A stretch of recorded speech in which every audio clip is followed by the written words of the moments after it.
Friends, I appreciate the opportunity to see all of you. I can't quite see all of you, but there's so many old friends and acquaintances in the audience.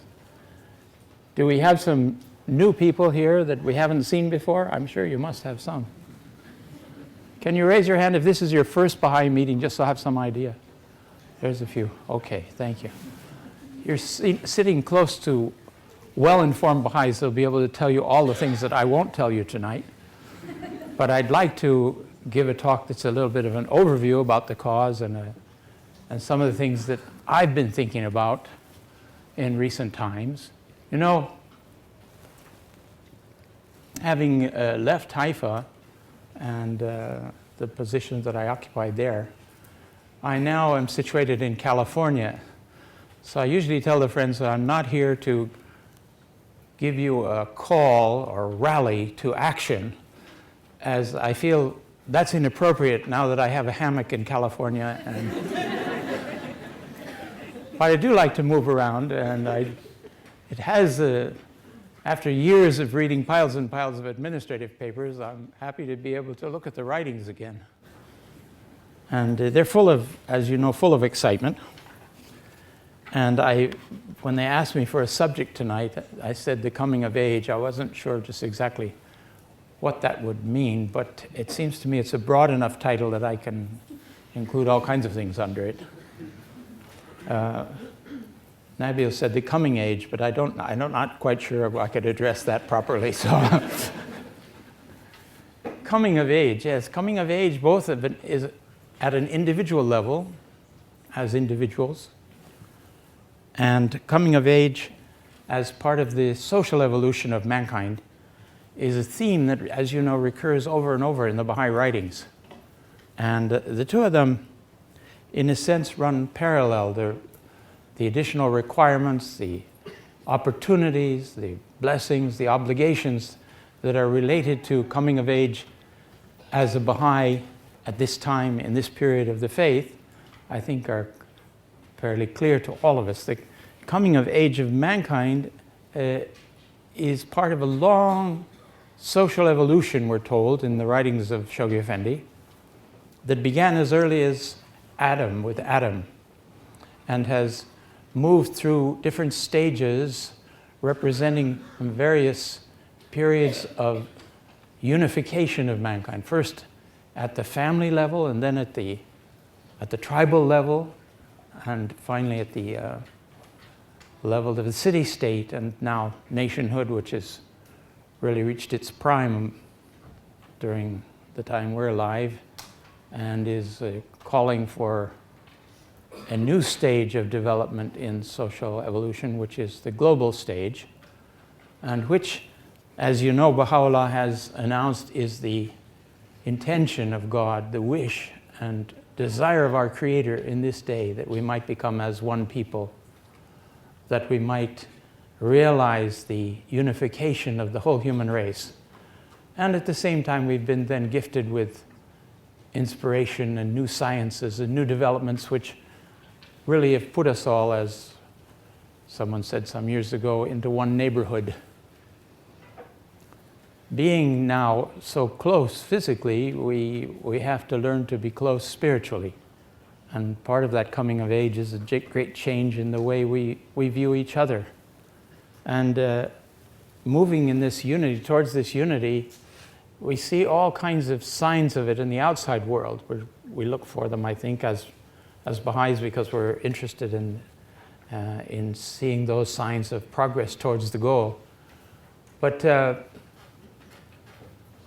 the youth of today, the latest generations, are very much in tune with youth all over the world. That's kind of transcended the differences and distances which existed in the past between peoples.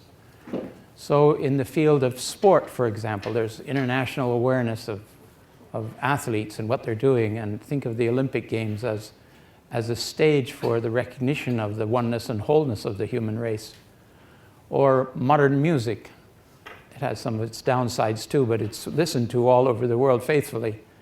And lately, youth have been united through the kind of language they have to use when they don't speak a common language, which is a kind of internet English, which those of us in this room are fortunate that we speak English, even though we might not fully understand internet English. Took me a while to catch up with LOL.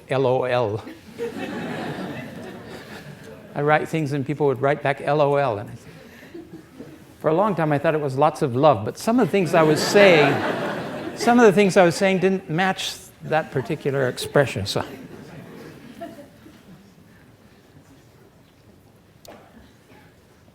Baha'u'llah reaffirms the announcement of the Bab that we had reached the age of the fulfillment of so many of the past prophecies of the religions of the past, and declared that the reality of the religions of the past, the trueness of the religions of the past is an important principle which somehow we have to get across to mankind. Baha'u'llah has given us a marvelous instrument for that, and that's the Book of Certitude, the Kitab-i-Gan. It's one of the main factors holding back the development of mankind, as much as religion is ignored, is the fact that all these revelations and the foundation, the core teachings of each of these revelations of the past is really part of a progressive revelation, that there's one God, and as you know, there's one religion, and that religion has had its expressions in different periods. Now, in the Gan, Baha'u'llah is addressing the uncle of the Bab, the herald of the faith. And he is concerned that the prophecies in Islam don't match the circumstances of the Bab's life. And those were the questions he centered those questions in addressing Baha'u'llah, asking him if he could help him to understand. And Baha'u'llah has given this Book of Certitude, which far transcends the problems of the uncle. It addresses all of the people of the world, all the followers of great religions, who have this problem that the next religion after their religion, because of the way their religion has evolved and, if I could say in some sense, fossilized, become fixed in certain attitudes, which then have kept the followers of that religion from embracing their promised one when he came. And Baha'u'llah uses, in the case of the Gan, the Christians not recognizing Muhammad when he came. Abdul-Baha in his travels in the West gave the case of the Jews who had fixed certain ideas in their mind how their Messiah had to appear and what conditions he had to fulfill. And Baha'u'llah then addresses the problems that the Muslims had that the Christians had with Muhammad's coming, and likens that finally in the second half of the book to the problems that the uncle is having with the Bab. And he goes into an interpretation of various elements of the holy books, certain terms that have been misunderstood. One of the main ones having to do with sovereignty. That is, that the manifestations of God, as we call them in the Baha'i teachings, these prophets of God come with absolute sovereignty, but they also come in a human station at the same time, and the appearance of having to suffer the outrages of their enemies and hunger and all types of human shortcomings, demonstrating clearly that they're in a human body and that they are human realities, has been a veil, has been a shadow that the people haven't been able to penetrate. And then they say, well, Christ was supposed to come on the throne of David. And the Jews said, where is the throne and where is the sovereignty of David? How does he manifest that? It's, here he is, he's a carpenter, and he's hardly has a place where he can lay his head, and all of these things that became veils for them. And yet we see how at length, and Baha'u'llah also dwells on this in the Kitab-i-Gan, we see how at length his sovereignty was extended over the whole known world, and the kings brought their crowns to his inheritors, so to speak, even though some of that was more complicated than I want to go into tonight, but the papacy and all the other things that were there. But the kings of the world still take pride in their Christian origins. So the sovereignty finally comes out, and is of Islam the same when Baha'u'llah explains about the sovereignty of Muhammad. He says, at first this was not at all evident, but in the long run it became manifest. Entering into many more details than we can really examine this evening, he traces this history to show this history that this is a repetition, that one of the proofs of the coming of a manifestation of God is the opposition that he raises. And the same arguments appear over and over again on the part of people. Now, as Baha'is, Shoghi Effendi calls us to a very careful study of the Kitab-i-Iqan. He says, if we become masters of its content, we'll be equipped to discuss these things with others, and that our arguments and our presentation will have this breath of life in it and change people and attract them to the cause.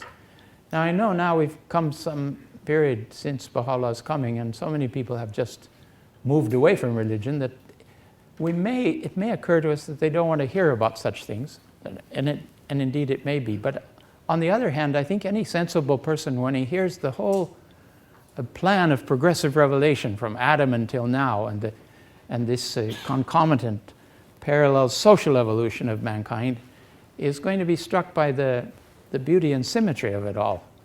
And maybe we'll reconsider some of the things that he finds a failing in the religions of the past. There's a spiritual core, Abdu'l-Baha says, of all of the religions, which is the same. And this is the first call of the Baha'i faith, is the independent investigation of truth, that we should in an unfettered manner examine the teachings of past revelations, and we'll see that the core teachings, the spiritual reality of it, is all the same. And in that way it will confirm us to the oneness of God and the oneness of religion, and bring us to a point where we may then investigate and compare the heart of the Baha'i teachings and Baha'u'llah's message with that same standard, and realize that we have now in this day a new revelation from God, one that's capable of renewing our hope and of establishing the destiny that we've been promised from times immemorial. In the process of doing this, I find that we as Baha'is have to think about where we are in the whole process. You know, we're all born into a society and a family. We have a certain educational standards around us. They're all different. And we absorb them, and we kind of take the nature of our consciousness derives from that. We have borrowed all these things. And this seems to be part of the nature of life, is that we come into this circumstance and eventually come to a place where we start straightening out or modifying our consciousness, if you will. And in so doing, we have to think about the things that don't correspond to the teachings of the faith, that we have accepted as part of the reality of our existence.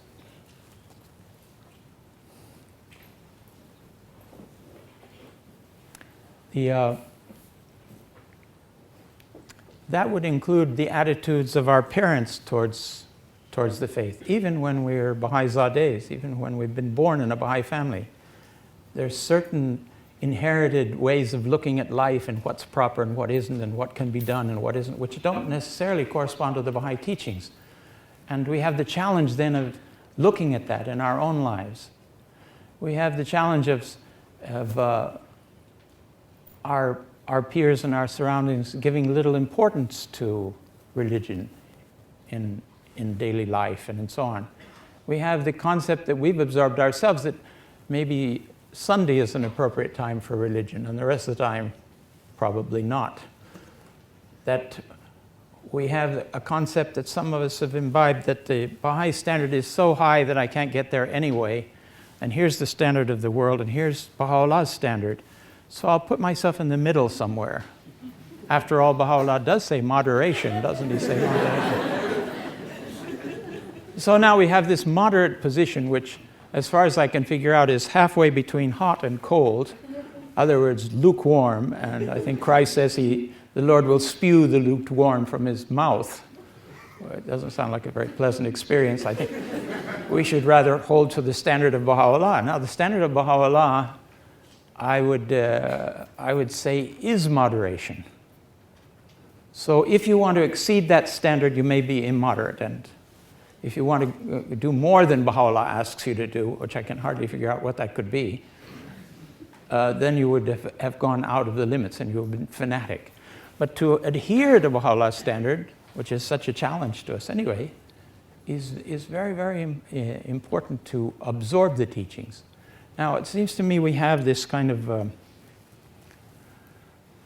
faith that's, as I say, is based on all kinds of borrowed factors that we have to, little by little, replace. It's like a murk of sorts. Not you, me. Murk, that gradually has to put the crystals of revelation, the verses of God into it, until suddenly it transforms itself into a crystal. And then it becomes light absorbing and light refracting, light reflecting. It's a very different state of being, and Abdu'l-Baha calls it the spirit of faith, attaining the spirit of faith. And sometimes we think that by saying we're Baha'is, that fulfills the requirement. But Abdu'l-Baha says there's lots of people that carry the name Baha'i that aren't Baha'is, and there's others that haven't formally embraced the cause, but live the Baha'i life. So we have to think a lot about that. How do we replace our former ideas with the ideas of the cause? And it strikes me that in order to do that, we have to study a lot. We have to absorb the teachings. We have to make a deep, and as Shoghi Effendi says, painstaking effort to absorb the literature of the cause. Now, in the present development of this new phase of Baha'i culture that we're in, we do a lot of that through an institute course, through the Ruhi courses. These Ruhi courses are intended to train the Baha'is, to give them confidence and capacity to be able to carry out the core activities and to serve the cause as best they can. But at the same time, the House of Justice has reiterated in the Rizwan 2010 message that the obligation, the standing obligation of all Baha'is to gain a greater understanding and to come to a deeper appreciation of the stupendous revelation of Baha'u'llah is a constant. I would like to propose that we have two different kinds of obligations. We have certain group activities that we have going on now, but that we can't separate those from the individual obligations that we have. For example, we do a lot of deepening, or we do a lot of study, the Ruhi courses and so on, in groups. We also teach in groups. But at the same time, we have Shoghi Effendi talking about this supreme obligation of the individual to study and to teach the faith as an individual. And so much of our time is not spent in the organized activities of the community, but in our workplace or in our studies or with our families, where we have the opportunity to individually teach the faith. And also we have hours of the day where you can't carry on collective activities, where we should be studying the cause and reading the writings. We found an extraordinary letter that the Guardian had written, where he was recommending to someone, he urged you to at least find a few hours a day to read the revelation of Baha'u'llah. I'm not quite sure what few hours means. It sounds like more than two even, maybe. And I saw a wonderful letter of Howard Colby Ives written to a new Baha'i, where he was recommending to her that she should start with 2 hours of reading of the writings every day and deepen herself in the writings, and gradually it would become so attractive to her that she would not be able to want to give it up for a moment. And that should be the goal. This is what should happen to us, that in our increased reading, if we can find the time, or somehow we have to find the time, we accelerate this process of changing the consciousness that we have acquired, borrowed, adopted from around us, to that eye that Baha'u'llah wants us to see with, to the ear that he wants us to hear with. in which then, as we survey the revelation, we get all kinds of treasures out of it that we may not have understood previously. If we don't delve deeply into the seas, Baha'u'llah says, or Shoghi Effendi says that the writings of Baha'u'llah and Abdul Baha are like vast seas that we should be diving into and exploring and bringing up the treasures from. And he says, if we don't collect these treasures, we will fall short of being able to recount them adequately, if you will, to others. How can the poor give to the poor? And I think that you realize I'm giving you all private opinions here. There's nothing official or institutional about what I'm saying. But I have the feeling that we have to quicken our own spiritual lives to a much greater degree if we want to see the masses of people come towards us. Because those things, as we draw closer to Baha'u'llah, of course, we intimately draw closer to each other. And that attraction in the community and amongst the Baha'is is the iman, the magnet, which will bring people to us. You know? Otherwise, if they see qualities other than the Baha'i qualities that we're talking about in our actions with each other, they drift away, they're repelled. Even though they might like the ideas of the faith at first. So important, Abdul Baha says, to live the life. He talks about two kinds of Baha'is. We have a teacher who's very deepened in the cause, knows all the proofs, able to present the faith adequately, which is a goal that we all have. Trying to do that, that's one kind of category. Then he says there's another kind of Baha'i where the proofs are not the oral proofs that he has, but the proof of his own person or her person. That is, the Baha'i themselves is illumined with the revelation. It's settled in them. The spirit of faith has breathed into the human heart, into the human spirit, and created a new kind of being.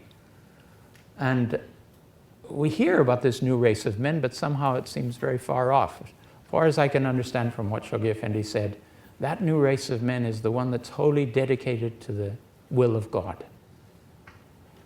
And this is a very difficult transition because it apparently seems like we're giving up our individuality and our own distinct separateness, which we have grown up with and learned to admire, or not. We have to give that up. We have to embrace a higher reality. And that reality is the one that illumines those particular names and attributes of God which are our own inherent signature from God. You know, we're told we're all the cells of one body, that the body cells are all different. We're all the leaves of one tree, but if you examine the leaves, every leaf is distinct. And so we all are the expression, potentially, Baha'u'llah says, of all the names and attributes of God, each one of us. But in order to reflect the name of God, the unique, the one, the single, we also have a singular identity, different from everybody else. So the expression of spirit through your reality can only be expressed through your reality.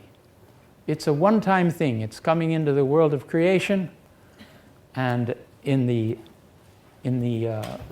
writings of Baha'u'llah, when he talks about the next world, he says one of the things we'll want to do is to witness the reality of every sanctified soul. What does that mean? First he tells us we'll be in the company of the holy ones, and we'll attain to the presence of the prophets and messengers of God.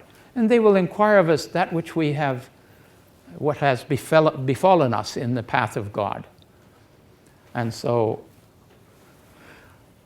I think it's good to remind ourselves that if we haven't suffered very much, it may be a very short interview. But if we've given our lives and we've suffered the whole way, all the way to the end, well, we'll have much more joy out of it all. Witnessing the reality of every sanctified soul, it seems to me that is the name that Baha'u'llah has given for seeing the light of God shining out of you in a unique way that it doesn't shine out of anybody else. You know, they used to say about the religion, I don't like religion, everybody's like sheep, I have to do the same thing. Actually, it's just the opposite. the great reality of religion. Think of the hands of the cause of God. Each one of them so distinct and shining in their very particular way. They had a meeting that tried to figure out what is the hand of the cause. What caused Shoghi Effendi to make us hands of the cause? Maybe we could find some more hands or something. That was originally the hands didn't know what they were going to do with their institution. And they couldn't come to any conclusion except submissiveness and obedience to the guardian of the cause. That was the one common element amongst them all. Now we think of them, there's nothing similar between the different hands of the cause. They all were inspirational to us. I don't know how many of you have seen Hands of the Cause. Maybe we're getting too far beyond that, but I think you can all recall those Baha'is that have been radiant enough to impress you with their presence.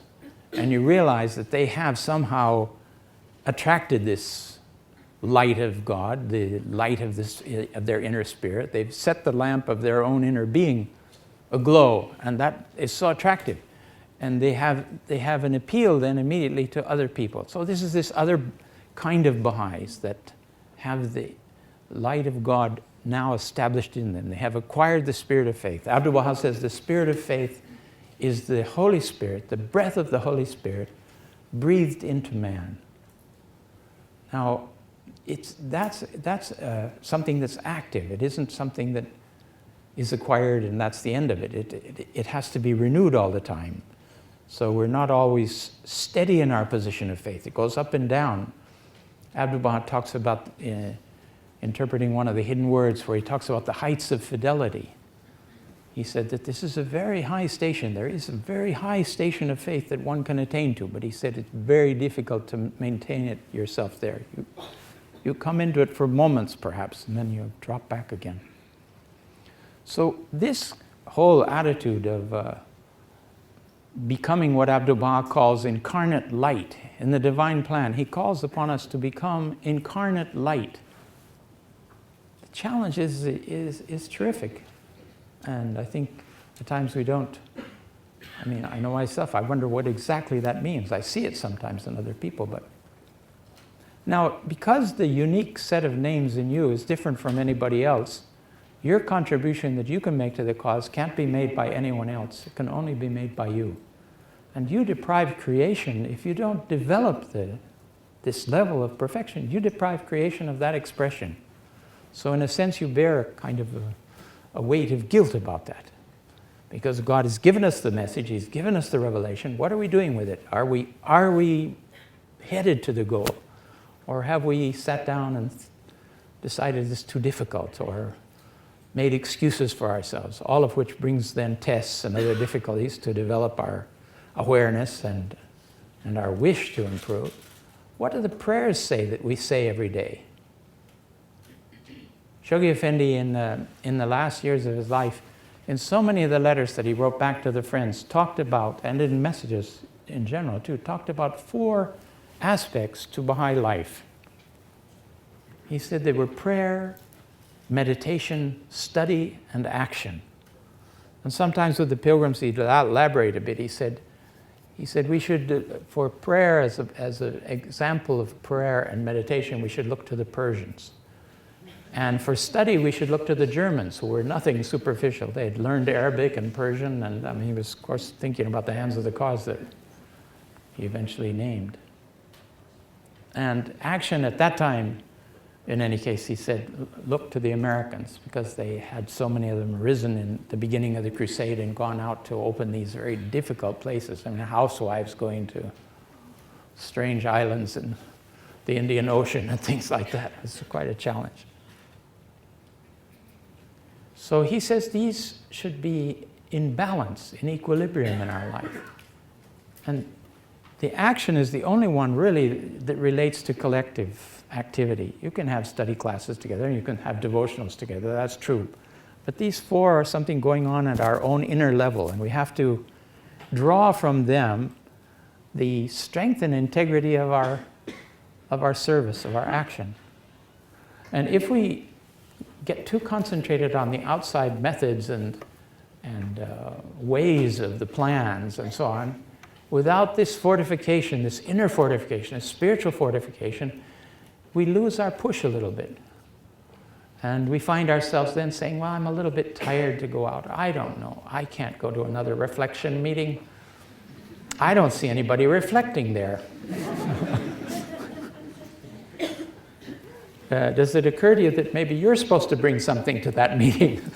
You know, if you don't get what you want out of it. The plan of the divine plan, the stages of the divine plan, the 5-year plan that we're engaged in is like a ship on the sea of the cause, the sea of revelation.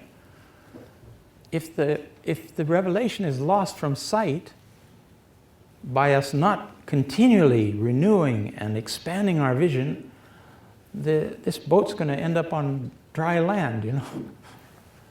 The Baha'is have to constantly renew this their vision of the cause and take from it the treasures that it has. And that's what you share then. It doesn't mean necessarily you'll be explaining the questions of the seal of the Prophet and the 12th Qiyam or the Qiyam and to anybody.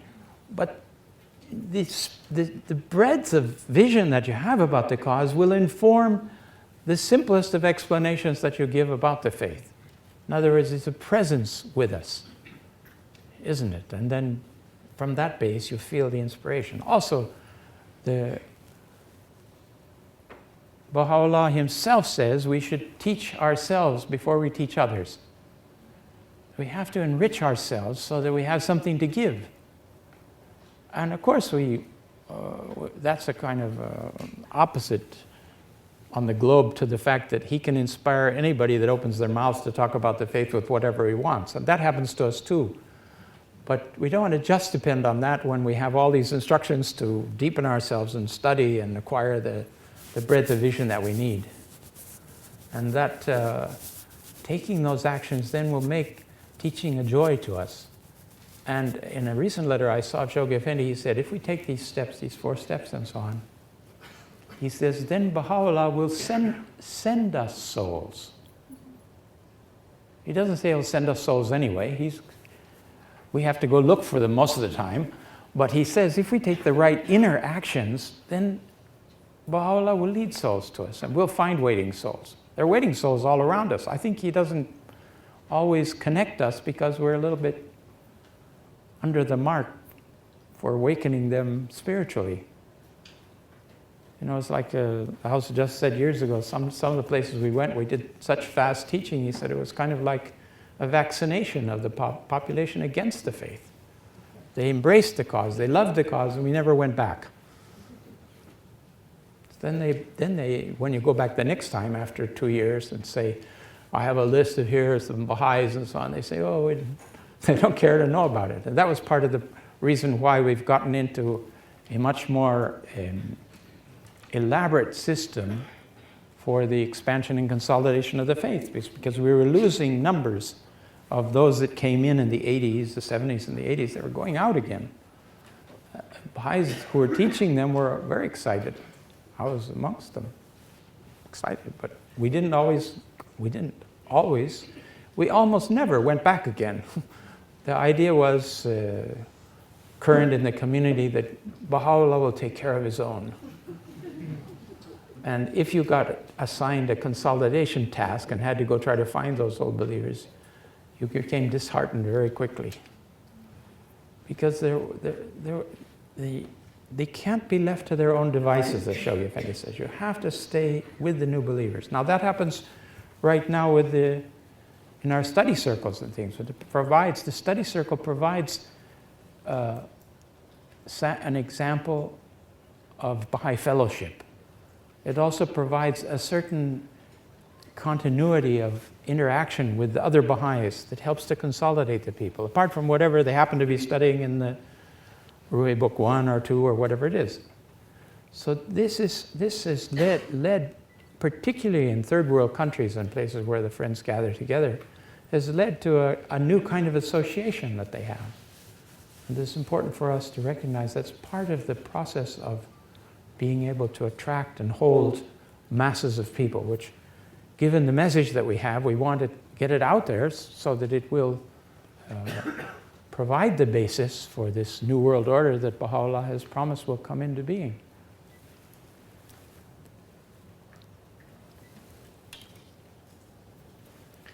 There are three ages, as you know, in the Baha'i era. The heroic age of the faith, the first stage, which includes the central figures of the faith, Baha'u'llah and Abdu'l-Baha, and then the formative age, which, as the House has reminded us now, is 9 years away now until we come to the centenary of the founding of the formative age in 2021. And that's the end of this whole series of plans, 18 years of plans that we've had related to the preparing us for entry by troops. Then the formative age of the faith closes when we enter the golden age of the faith. We don't know the dates yet, the timing on that. And it seems like it's somewhat dependent on what we do in the meanwhile, how soon that will come. But Shoghi Effendi, in his writings, refers to the forces of light and darkness. And these forces are the creative energies, these dynamic forces released by the manifestation of God with his revelation. Through the verses that he reveals, they stay inherent in the verses, and that's a mysterious process, how something spiritual, an inspiration in the heart and mind of the manifestation, then becomes a sound spoken in the air, a physical sound, and then becomes scratches of ink on a paper that 100 years later you look at that paper or a copy of it, and you're able to go back and commune with the spirit that was released when the verses were first revealed. Think of that. I mean, think of the Bible inspiring people down through the centuries. It's an amazing thing. He says this is no ordinary word. Don't ever take our word as an ordinary word. There's nothing ordinary about it. Every single word the manifestation reveals is endowed with a terrific power. The Bab starts explaining in his writings about the Surah of Kosar from the Quran, 3 verses. He writes 750 pages of revelation about the meaning of those 3 verses. Oceans, he said, surge in every word, in every verse. Not only that, he says, in every letter. He begins to interpret the individual letters of the individual words of those verses from the Quran and explain mysteries and beautiful things from them. So we never can take it just as something very limited. These forces are released, they're there, latent in the words. It depends, of course, on the attitude that we approach them with, how we read them, how we perceive them, whether all of their power flows to us or not. We have such things which you're very aware of course, the obligatory prayers and the fast, with the marvelous prayers of the fast. I think the fast is so linked to those prayers that it's one and the same thing, where we constantly are feeding ourselves spiritually. Now, most of us wouldn't, as busy as we are, we wouldn't say, I'm very busy this week, so I haven't eaten lunch and I haven't eaten dinner all week. Because we realize what happens, at the end of the week we're going to get very tired and exhausted, if not sick. But sometimes we might think, well, I just didn't have time for the obligatory prayer, and Baha'u'llah will just have to forgive me, and so on. Abdu'l-Baha says there's 2 legitimate excuses for not saying the obligatory prayers. Do you remember those? One is that you're so sick that you can't get up out of bed. And the other one is that you're insane. So that's our choice, really, if we miss the obligatory prayer. Verses morning and evening. Sometimes the Baha'is say, well, the verses morning and evening, that's when I study the cause. I read, a paragraph here and a paragraph there. And Baha'u'llah says in the Aqdas that those verses are to give wings to the spirit. It's a kind of a refreshment that we take. But I think we have to see that as separate from the challenge of painstakingly delving into Baha'i literature. And even further than that, he says, digesting the literature. And then he says, further than that, mastering its contents. Can you imagine the challenge we all have to master the contents of the Kitab-i-Gan and to master the contents of some answered questions and to master the contents and the narratives and details of Nabil's narrative? because it's so inspirational to move us, to motivate us to a new kind of life. And these are the things Shoghi Effendi stresses over and over. He says, okay, I think he must have thought that older people would get overwhelmed. He said, particularly the youth, he would say. But it's all of us are there, but particularly the youth. But particularly the youth, yes. Particularly you young people have to think about how to do that. It will make all of the rest of the actions of your life different. But it takes an effort. He said he hopes they will take the pains to study the literature. I mean, it is that, at the beginning it's maybe the language is difficult, it seems flowery, or you can't quite comprehend it at first. It takes a steady effort to delve into it and to master it. And finally, in the end, he says, after the process of read and reread and delve and digest and master, he comes to memorize characteristic passages so that you can use them in the teaching work. And when you're teaching people, you can repeat verses from it. Of course, this concept of memorizing passages is incorporated in the Ruhi courses as well.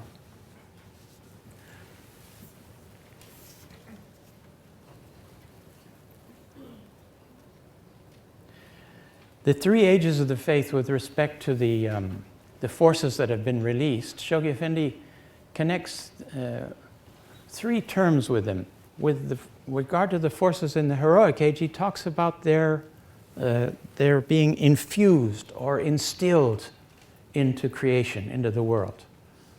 And with regard to the forces in the formative age, he talks about how those forces in this formative period that we're in now, and I think in a sense we are all formative Baha'is, we're forming still, so to speak, and the faith is still in a formative period, and that the name is so characteristic of the time we're in. There is another name for it, but it's a little heavy. It's called the Iron Age.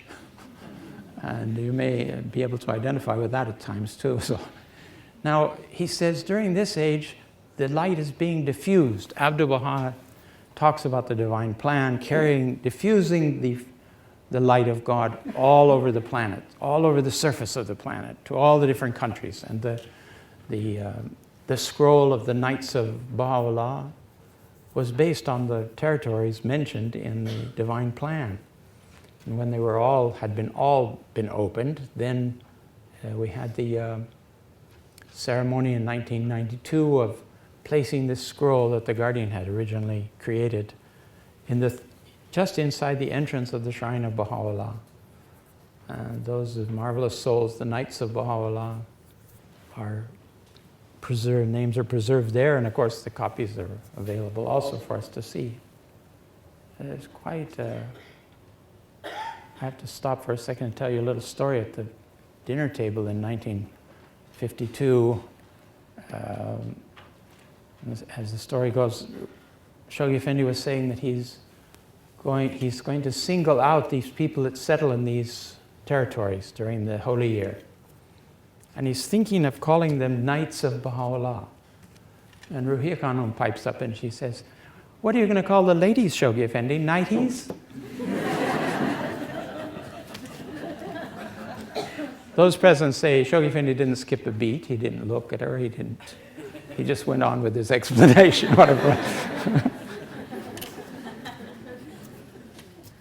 Inimitable Ruhiya Khanum, yes. Then, in the Guardian's writings, he talks about another stage. We have the infusion in the heroic age. We have the diffusion of the light of God all over the planet in this formative period of the faith. Then we're moving on, and he says, now, as we move towards the golden age of the faith, the light of God has to be suffused. Suffusion, he calls for. He says that this is the penetration of the light of God into the very life of society of the different countries. First, they're informed that it exists and some attraction is created and the first assemblies are formed, but then there's this whole process of what we're beginning to look at, of going back to the neighborhood level and the local level, of diffusing and suffusing the life of people with the spirit of the cause. That eventually leads to the dawn of a world civilization. You know, Shoghi Effendi talked about the process, one organic, cohesive process in the development of the cause. The seed of the revelation comes, it's planted in the womb of the world, so to speak, and it's growing there, and in the form of an embryo. It's been nurtured by the blood of 20,000 martyrs. It's developing there. When that allegorical child is born, he says that will be world order. That's why we call the administrative order the embryonic world order of Baha'u'llah. That's the administrative period. Quite different.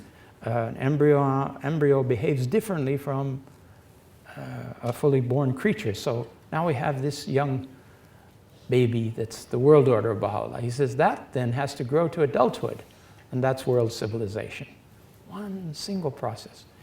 He took the same example, and he said seeds. He said the seed of the revelation, the Bab and Baha'u'llah's revelation, he said, nurtured by the blood of the martyrs, is growing as a young plant and putting out its branches and its leaves and so on. When the time comes when this tree flowers, that will be the world order of Baha'u'llah. The first period of the growing plant is the administrative order. Then the world order of Baha'u'llah will be the flowering. And he says, when those flowers give their fruit, that will be divine civilization. It's just to get some feeling for this the long view of where we're going. Friends, the ideal goal is unity. The whole purpose of it. And it's not just a materialistic or commercial unity, it's a spiritual unity that Baha'u'llah is calling for. And that's why this coming of age of us as individuals during this period of what we could really call the adolescence of social evolution. Mankind has new acquired capacities and powers, just as the individual does when he passes through puberty, has to adjust to those, has some excesses in the meanwhile, usually, and then attains this level of coming of age of what we usually relate to the age 21, whereas things are supposed to calm down and a kind of adult quality comes into existence there. So we're told by the Bab that he's released the forces that will bring about the coming of age of the human race. The coming of age of the human race is characterized by the unification of mankind, the establishment of global governance of some sort, the political, in other words, the political unification of the human race is the beginning of this coming of age. But that, which we've characterized as the lesser peace, that has to then evolve through the growth and consolidation of the cause until we get to the most great peace, which Shoghi Effendi said was the spiritualization of the lesser peace. Something happens, the human race starts moving in mass towards the will of Baha'u'llah. And then the energies that are latent in the revelation can really then break out into the service of humanity. One last comment, I think in case you may have some questions, we could see if we can consider. One last comment is that the Word of God doesn't go out and return back void to God, it says in Genesis. The Word of God is not like our words, which don't always resonate or have an effect. They will have an effect. And the Bab talks about them being light. They go out as light from the manifestation. If they're accepted, they illumine the one that embraces them. If they're resisted, he says they change to fire. And this is the source of all these terrific calamities and difficulties we have, is we have a revelation that's been delivered and mankind, for the most part, lending a deaf ear to it. That doesn't work. So all of these entities or ideas or movements which are in opposition to the will and purpose of God as expressed in the Revelator of this day, they plant the seeds of their own downfall. Everything starts coming apart. You've no doubt know about this process of disintegration, integration of the faith on the one hand, and everything that, not just Baha'is, but other movements in the world that are aligned with Baha'u'llah's spirit, they move ahead fine. But the ones that are moving in another direction, moving away from the unification of mankind, they lose power and they finally disintegrate and people are opposed to each other. This is the, if you will, the reason why Baha'is have to be a source of love to each other. We have to strengthen ourselves in the midst of all the dark forces of materialism and other things that are around us, and support each other. And as the House of Justice has been calling, we should accompany each other, so to speak. It's a beautiful word in the service of the cause. Abdu'l-Baha says our love for each other and for mankind should be like the light of the sun. He said the love of God is like that. It doesn't look to see where it's shining. It shines because it's the nature of the love that it has for creation. And so our love for each other and our love for our fellow human beings should be not judgmental in any way. We don't look to see if this person is a good person or a bad person or whatever it is. We show our love to everyone equally, and we forgive the shortcomings of each other because we're all in a process of development. And we follow the words of the Guardian when he says we should be careful. He warns us to not think and feel negatively about others, as that opens us to the influence of these dark negative forces of society. And how many of us spend how much of each day worrying about other people, thinking about them, or being angry at them, or being upset with them, and how much of the energy that we should be devoting to the more positive service of mankind do we lose out in doing that? Is something that thought for the day, if you like. Okay, friends, then let's see if you have some questions that maybe Nabil can answer or